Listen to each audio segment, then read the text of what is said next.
Yo, British Kid Nation, what's up, guys? BKV2 here, and we are here with a surprising game, Medal of Honor. But I'm not here to talk about the Medal of Honor that we're playing now. I'm here to talk about my impressions on the trailer, what I think about the fate of Medal of Honor, what they can do to keep it alive, and other stuff having to do with Medal of Honor. So let's start with impressions, because that's the big thing that we're going to cover. Now, when I saw the trailer for the first Medal of Honor, which is this one you're seeing right here, I was saying it looks great. Could it be a competitor to Call of Duty or Battlefield 3? Maybe, if they did enough promotion. Shit, EA MMA was a way better game than all the 3 UFC Undisputed combined. Did it sell well? No. Was it better? Yes. So with the right promotion, yeah, it could have been. Was it good? Yes, the game was very good. Did it last as long as Battlefield or not? Even though Battlefield came out 2 years later. Or a year later. Did it last as long as any of the Call of Duties though? No. I liked it. You know, it was not a half-baked game. And it may seem a little outdated when you play it now. But, you know, you just gotta get with it a little bit. Now, I will tell you this. You know, back in the days, and, you know, I'm 15 now, so back in my days isn't really that long ago. So back in the days, Medal of Honor used to be the Call of Duty of first-person shooters. You know, Medal of Honor used to take over. You know, we had Medal of Honor on PS2, and everyone just loved it. And Medal of Honor usually had to do with somewhere in like a war. No, that's obvious. I'm talking about like in history. You know, Revolutionary War, some bullcrap like that. It always has something to do with a historic war that was fictional, non-fictional. I don't know. It has something to do with a war that was very pinpoint or whatever. And the reason why Medal of Honor has lost its fame is mainly because during the years they tried to. EA was a cash cow to Medal of Honor for the whole time. You know, they released it so many times and it really got annoying. You know, PSP. I can recall like 2 Medal of Honor games coming out in the same year for the PSP. You know, it was just up to the point where you're like, okay, I recognize Medal of Honor as a first-person shooter, nothing else. Wow, the average, not the average gamer, the below gamer, recognizes COD as like the best shooter in Xbox 360 games right now. Medal of Honor lost that touch when they started releasing too many things, you know. Whenever any new thing came out, whenever anything was hot, EA wanted to release something Medal of Honor for it. Now, you know, I'm all for it. It's for the money. You want the money. But it seemed like it was rushed and it was just there to get the money and leave. And that's what really made Medal of Honor, you know, down. And which is why COD is staying there longer and stuff. So with the trailer, I liked it. You know, it looked very good. It looks like a definite improvement. What games like to do with the trailers is they like to mix trailer cinematics with the gameplay and, you know, try and tell you this is actually gameplay. What I mean by trailer cinematics is, you know, I'm a Gears guy, so I'm using Gears reference. In the last part where you defeat Mira, you know, it's like all cinematic-y. You don't see those type of graphics when you're playing the actual game. So, you know, this is when Adam Phoenix dies and stuff like that. You don't see that when you're playing the game itself. That's not, those graphics are not present in there. It is not as detailed as at the climax of the story, which is what I'm talking about. And they try and show that in the trailer and enhance it a little bit to look like gameplay, to try and trick you into something. This one really looked like it didn't take that chance. You know, they went all out and they did that. Now, Medal of Honor is different. People buy Call of Duty because of the multiplayer. People buy Battlefield because of the multiplayer. People buy Medal of Honor because of what? Medal of Honor has really been there. I mean, you know, I'm thinking right now. I'm not old. You know, I'm not like you know, ancient gamers out there. So maybe I could be wrong. Correct me on it, but don't give me a dislike. Medal of Honor, what is really known to be like your brothers in law.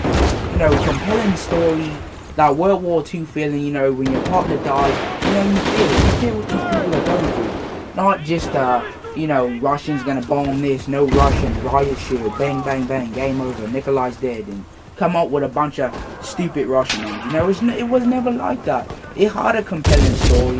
It seemed like story was always the main focus point. But once again, we are a new generation of gamers where online gaming has taken over. Therefore, story mode, nothing. You know, it's one half of the game. So, Medal of Honor, you can tell they didn't really focus too much on the multiplayer component for this, mainly because there's not enough guns. Really not enough guns. Not enough guns. So, maybe it's just because it's the first time, but this was supposed to be a reboot. This one that I'm showing you right here, it's supposed to be a reboot. So, you know, I just think they should add more weapons and stuff. Alright, so now, we're going to talk about the cover work. Now, I know, like I said, we're a new generation of gamers. You know, we don't judge anything by its cover anymore. We go on GameSpot. We got sites like GameSpot, IGN, you know, all those other game sites that you go to. We look at gameplay, we look at reviews, then we judge it. We look at this, we look at that. No longer do we need to go to the store and look at the front and the back and determine whether it's good or not for us. It's not like that. When I was a kid, I used to go to Toys R Us. I used to look at a game. I used to say, oh look, Duke Nukem, bad haircut, but he's got a sexy half-naked babe on the front cover. Grandma, I want this. Put it in the damn, take it to the cashier. Do that. So, you know, that's how I determine what games I wanted, but no longer do we have to do that. Now, the term of having real people on the cover of a game is kind of played out now, to tell you the truth. You know, this term was really used when people tried to make a very realistic game. Take the PS2 for instance. All those sniping games that came out that focused solely on sniping and made it realistic with, you know, the wind physics and things like that, it had a real person. Because it was trying to show you that we are trying to be a real game. We're trying to do this. We're not some fake arcade stuff. You know, they tried to get that word out by doing something like that. Did it work? Yeah, sometimes. But they're doing it with this one. The cover artwork is a human player. Now, like I said, we don't determine anything by artwork no more. The cover work. Some people still do. You're an idiot if you still do. But I think they should restrain away from doing that, mainly because it's really going to, I don't know, hurt the game maybe, because it looks a little bit outdated. And I think we know Medal of Honor is not going for realism. It has half realism in there, but that's not what it's going for all the time. You can tell, you know, you want realism, anything close to it, you go to Battlefield. So, yeah, that's just my 2 cents on the cover work. It doesn't make the game. You people who still probably buy it anyways. In this Medal of Honor, they're good. It sold 5 million within the, what you call it, the 2 months. One thing I am very worried about though, very worried about, is what the pre-order bonuses for this game are. You know, this game that is coming out. The pre-order bonus is getting 2 weapons and other things that they said would take solely 40 hours to get in real-time gameplay. Here's the problem with that. And I think the reason why they're doing something that big is because they know coming into this they will not get a high buy rate and their community probably won't last them. There's not even 1,000 players playing Medal of Honor right now. They're probably offering this to get more sales. While it is very smart, people will just come on here, get their little, into their little code to get their little upgrades. They'll kill us until the next call or Battlefield, Gears comes out, and they'll leave. Just like that. You know, it's like a hoe, you know, you use it for a body and then you just leave. It's like that. Where people, look, EA, people will not stay with you because you're giving them all of this. Yeah, it might get sales. You know, sales is what you need anyways to make the next game. But you want a long-lasting community. You want people that are going to stay with this game. I bet there's no forums for Medal of Honor right now. And if there are, they're only like 5 threads or whatever. And I'm actually combining 2 gameplays with here because I got a lot to talk about. So yeah, like I said, what was I just saying? Oh yeah, I don't know what I was saying. But it was very compelling, and I'm a compelling guy.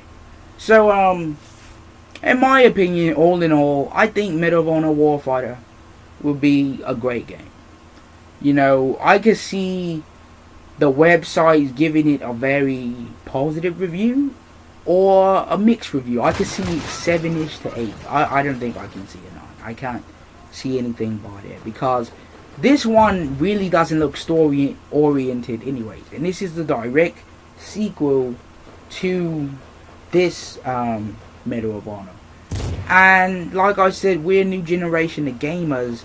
So therefore, people don't really play games for the story, which means, boom, the story's out. So people are really just going to try and get the multiplayer upgrades and leave, you know, like a hoe.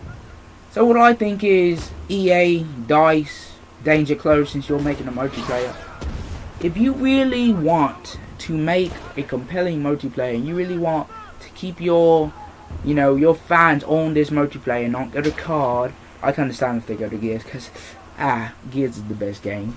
Or Gears, though. You know, you want to make it so, release it when there's no big releases, you know. You want to do something where you won't release it a month before the next COD comes out. This game comes out in October, you know, so COD usually comes out around the fall anyways. November's usually the hot spot for Call of Duty. This game being in October, and if a Call of Duty comes out in November, this game will be those type of games where you're like, alright, let me pick up Medal of Honor, let me play it, rate people with my 40-hour upgrades, and let me play this until COD comes out. Because it comes out late October, so you really won't be playing it that long, to tell you the truth. So it's going to be one of those games, and you'll have your strong community for a few weeks, and then watch it all obliterate.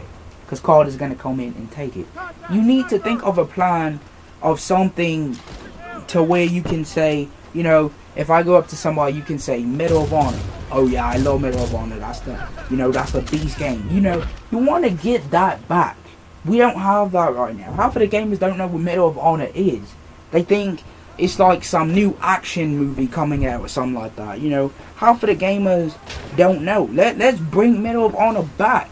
Let's bring it back. You know, that's my whole take on this situation. I know none of you will comment, none of you will like or dislike because I am a British bastard. It doesn't matter though. I like to put my opinion out there. Also, I'm probably going to start a series on this game because I'm really liking it. I'm beasting on these, let's not use vulgar language. I'm beasting on these people. So, I hope you enjoyed my little lecture. A little Chairman Pritt Scott lecture. And, to not let this video go on so long as well.